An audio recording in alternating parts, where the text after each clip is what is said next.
राधे कृष्णा आप सभी को। आज की इस वीडियो में हम सुनेंगे गणगौर माता की कहानी।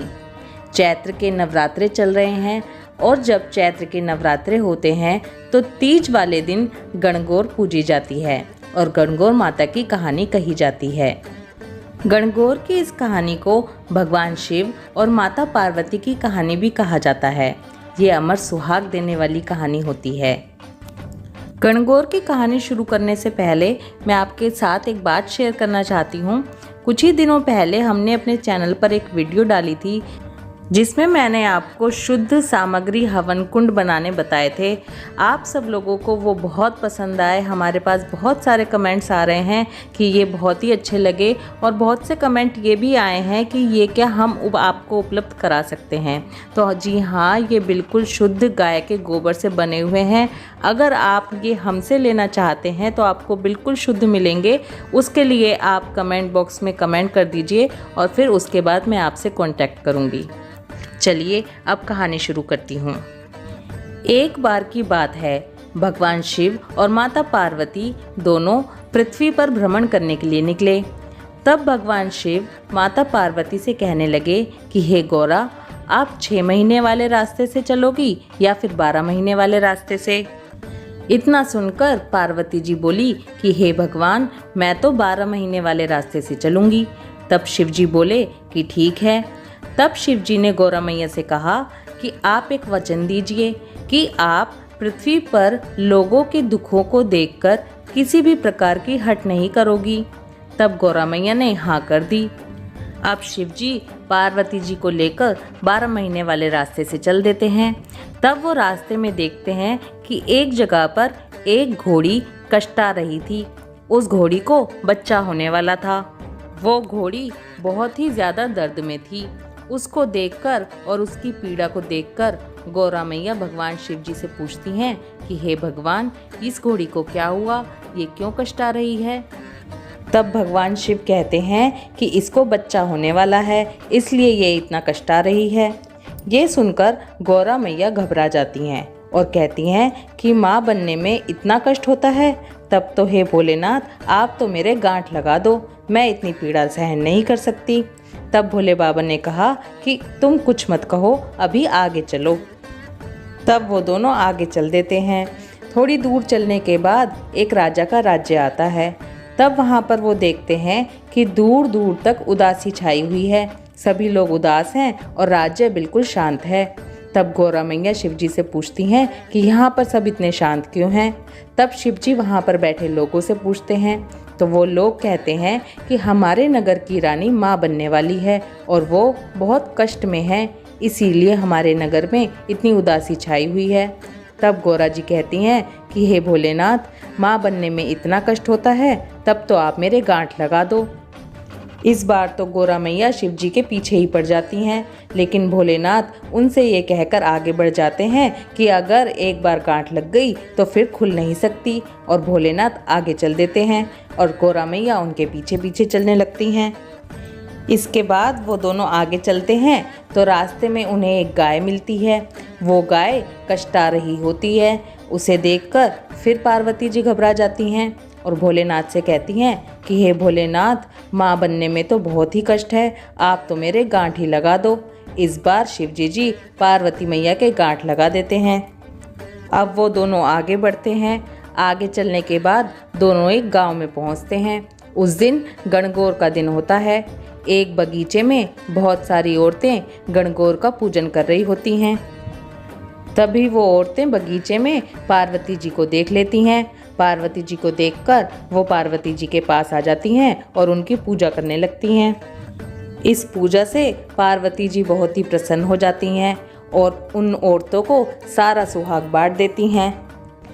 इधर शिव जी पार्वती जी को ढूंढने लगते हैं। जब शिव जी पार्वती जी को ढूंढते ढूंढते उस बगीचे में आते हैं तो वहाँ पर देखते हैं कि पार्वती जी तो फूलों से और मालाओं से ढकी हुई हैं। फिर भगवान भोलेनाथ पार्वती जी को वहाँ से निकालने लगते हैं। जब शिव जी पार्वती जी को वहाँ से निकाल रहे होते हैं तभी वहाँ देखते हैं वहाँ पर ब्राह्मणों की और बनियों की औरतें और बहुएं आ जाती हैं। वो कहती हैं कि हम 16 श्रृंगार करके और पकवान बनाकर आए हैं, इसलिए हमें पूजन करने में दोपहरी हो गई। तब वो पार्वती जी को देखती हैं, उनके पास आती हैं और फिर वो भी पार्वती जी की पूजा करने लगती हैं। तब पार्वती जी उन बहुओं की पूजा से भी प्रसन्न हो जाती हैं और जैसे ही उन्हें सुहाग देने लगती हैं, तब शिव जी कहते हैं कि पार्वती जी अब आप इन्हें सुहाग कैसे बांटोगी, क्योंकि आप तो पहले ही सारे सुहाग उन पहली औरतों को बांट चुकी हो। तब पार्वती जी अपनी छोटी उंगली से मेहंदी निकालती हैं, अपनी मांग से सिंदूर निकालती हैं और अपनी आँख के कोरों से थोड़ा सा काजल निकालती हैं और उन तीनों चीज़ों को एक कोरे कलसे के पानी में घोल देती हैं और फिर जो औरतें बाद में आई थी उन पर छींटा लगा देती हैं और उन्हें सुहाग का वरदान देती हैं। इस तरह से करने के बाद अब भोलेनाथ और पार्वती मैया आगे बढ़ते हैं। इस तरह से आगे चलते चलते भगवान शिव और माता पार्वती जी के पीहर पहुंच जाते हैं।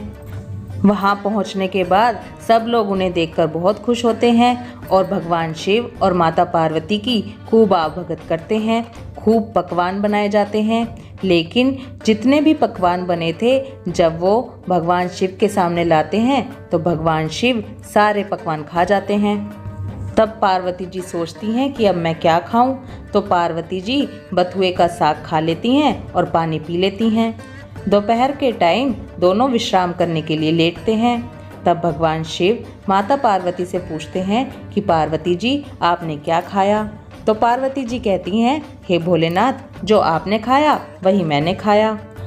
भगवान शिव से इतना कहकर माता पार्वती सो जाती हैं। जब माता पार्वती सो जाती हैं तो भगवान शिव माता पार्वती की नाभि की ढकनी उठाकर देखते हैं कि पार्वती जी ने क्या खाया।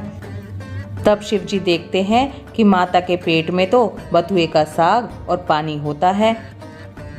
जब पार्वती जी जागती हैं तो भगवान पार्वती जी से कहते हैं कि पार्वती जी आपने तो हमसे झूठ बोला था, आपने तो बथुए का साग खाया है और पानी पिया है। भगवान शिव के मुंह से ये बात सुनकर माता पार्वती कहती हैं कि आप मुझे वचन दीजिए कि आज के बाद कोई भी किसी भी महिला की ढकनी खोलकर नहीं देख सकेगा, अर्थात आज के बाद कोई भी किसी भी महिला के पेट में नहीं झांक पाएगा, क्योंकि एक महिला के पेट में उसके पीहर और ससुराल की लाज छुपी होती है। माता पार्वती भगवान शिव से वचन देने की हट करने लगती हैं। तब भगवान शिव माता पार्वती को वचन देते हैं, जब से लेके आज तक किसी भी महिला के पेट की ढकनी नहीं खुल पाती है। इसके बाद भगवान शिव और माता पार्वती वापस कैलाश की ओर चल देते हैं। जब वो वापस कैलाश की ओर चलते हैं तो रास्ते में उन्हें वही गाय मिलती है और उस गाय के पास उसका बछड़ा खड़ा होता है और वो गाय अपनी जीभ से अपने बछड़े को चाट रही होती है। ये देखकर पार्वती जी बहुत खुश हो जाती हैं और भगवान शिव से कहती हैं कि हे भगवान आप मेरी गांठ खोल दीजिए। तब भगवान शिव कहते हैं कि मैंने तो आपसे पहले ही कहा था कि एक बार गांठ लग जाए तो फिर नहीं खुल सकती, इसलिए वो दोनों आगे चल देते हैं। आगे चलते हैं तो उसी राजा के राज्य में पहुंचते हैं जहां की रानी को बच्चा होने वाला था। अब वहां पहुंचते हैं तो देखते हैं कि वहां तो ढोल नगाड़े बज रहे हैं, सारा राज्य सजा हुआ है, खूब पकवान बन रहे हैं, लोग खूब नाच गा रहे हैं। तब पार्वती जी वहां के लोगों से पूछती हैं कि ये खुशियां क्यों मनाई जा रही हैं, तो वहाँ के लोग कहते हैं कि हमारी रानी जी को बेटा हुआ है, इसीलिए यहाँ पर हम सब उत्सव मना रहे हैं, सबके घर पकवान बने हैं और सभी खुशियाँ मना रहे हैं। इसके बाद भगवान शिव और पार्वती फिर से आगे चल देते हैं। आगे चलकर उनको फिर से वही घोड़ी मिलती है और वो घोड़ी अपने बच्चे के साथ खूब खुश दिखाई देती है। ये सब देखकर पार्वती जी फिर से जिद करने लगती हैं, पर भोलेनाथ बिना कोई जवाब दिए चल देते हैं। जब माता पार्वती और भगवान भोलेनाथ कैलाश पर पहुंचते हैं तो पार्वती जी फिर से भोलेनाथ से कहती हैं कि हे भगवान मेरी गांठ खोल दीजिए और जिद करने लगती हैं। तब भोलेनाथ कहते हैं कि पार्वती जी मैंने तो आपसे पहले ही कहा था कि एक बार गांठ लग गई तो फिर खुलेगी नहीं। संसार की चीज़ें देख देख कर आपको लोभ भी आएगा और आपको कष्ट भी होगा, लेकिन आपने गांठ लगवा ली। लेकिन माता पार्वती भगवान शिव की मिन्नतें करने लगती हैं और खूब हट करने लगती हैं। तब भगवान शिव माता पार्वती की गांठ खोल देते हैं। हे भगवान शिव, जैसे आपने पहले माता पार्वती के गांठ लगाई, ऐसी गांठ किसी भी महिला के मत लगाना। और जैसे बाद में आपने माता पार्वती की गांठ खोल दी, ऐसे ही सभी महिलाओं की गांठें खोल देना। इस कहानी को कहते, सुनते और हुंकारा भरते सभी महिलाओं की गांठें खोलना, सभी को अमर सुहाग और पुत्र और पुत्रियां देना। बोलो गौरा मैया की जय, भोलेनाथ भगवान की जय, गणगौर माता की जय। ये कहानी आपको अच्छी लगे तो वीडियो को लाइक कीजिए और कमेंट बॉक्स में जय माता दी ज़रूर लिखिए। ये कहानी सभी लोगों तक पहुँचे, इसलिए वीडियो को शेयर करते रहिए। राधे कृष्णा।